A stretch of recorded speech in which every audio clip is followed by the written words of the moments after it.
राज ठाकरे आणि आशिष शेलार एकाच मंचावर येणार आहेत। शिवाजी पार्क जिमखान्याचं आज उद्घाटन आहे आणि याच उद्घाटनानिमित्त दोन्ही नेते एकत्र येणार आहेत। मनसे अध्यक्ष राज ठाकरे आणि मंत्री आशिष शेलार आज एकाच मंचावर पाहायला मिळणार आहेत। मागील काही दिवसात राज ठाकरे आणि आशिष शेलार यांच्यात वाद सुरू होता।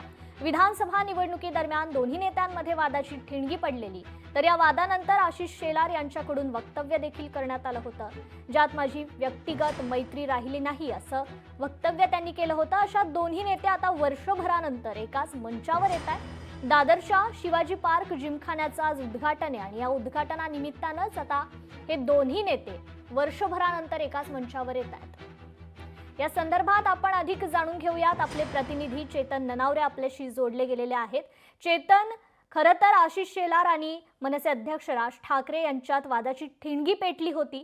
यानंतर आशिष शेलारांकडून वक्तव्य देखील करण्यात आलं होतं, ज्यात माझी व्यक्तिगत मैत्री राहिली नाही असं ते म्हणाले होते आणि आता अशातच दोन्ही नेते वर्षभरानंतर एकाच मंचावर येत आहेत। या दरम्यान काय चर्चा होण्याची शक्यता आहे का त्या दोघांमध्ये?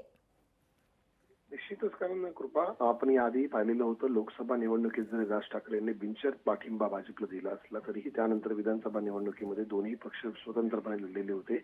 आणि इतकंच नाही तर एकंदरीतच माहीम विधानसभा मतदारसंघावरून झालेल्या या वादामध्ये कुठेतरी सदा सरवणकर हे महायुतीचे उमेदवार असताना भाजपने त्यांना पाठिंबा दिला असताना अमित ठाकरे मात्र स्वतंत्रपणे मनसेच्या चिन्हावरती लढलेले होते। आणि यानंतर एकंदरीत जो भाजप आणि मनसेमध्ये वाद निर्माण झालेला होता आणि पक्षश्रेष्ठी जे आहेत भाजपचे, मग मुख्यमंत्री देवेंद्र फडणवीस असतील किंवा पंतप्रधान नरेंद्र मोदी असतील, यांच्यावरती राज ठाकरेंनी कडाडून टीका केलेली होती। आणि टीकेला उत्तर देताना शेलारांनी हे वक्तव्यही केलेलं होतं की आपली वैयक्तिक मंत्रिता संपली असावी असं मी या ठिकाणी नमूद करू शकतो। आणि त्यानंतर पुन्हा एकदा हे दोन्ही एकत्र येत आहेत। सध्या आपण पाहिलं असेल, दोन्ही ठाकरे बंधू एकत्र येण्याची चर्चा जोरदार आहेत। अद्याप युतीची घोषणा झाली नसली तरी सामायिक व्यासपीठ वरती ते एकत्र दिसत आहेत। आणि दुसरीकडे भाजपवरतीच कडाडून टीका केली जात आहे। म्हणूनच आशिष शेलार जे भाजपचे माजी मुंबई अध्यक्ष आहेत आणि नेते आहेत मुंबईतले मोठे, त्यांच्याकडूनही त्यांच्या टीकेला तसंच खरपूस उत्तर दिलं जात होतं। आणि त्यानंतर आता हे दोन्ही नेते टोकाची टीका केल्यानंतरही एकत्रितपणे आपल्याला पाहायला मिळणार आहे। त्यामुळे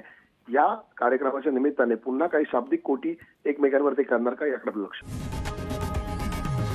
लोकशाही मराठी ऐका, पहा, जागरूक रहा।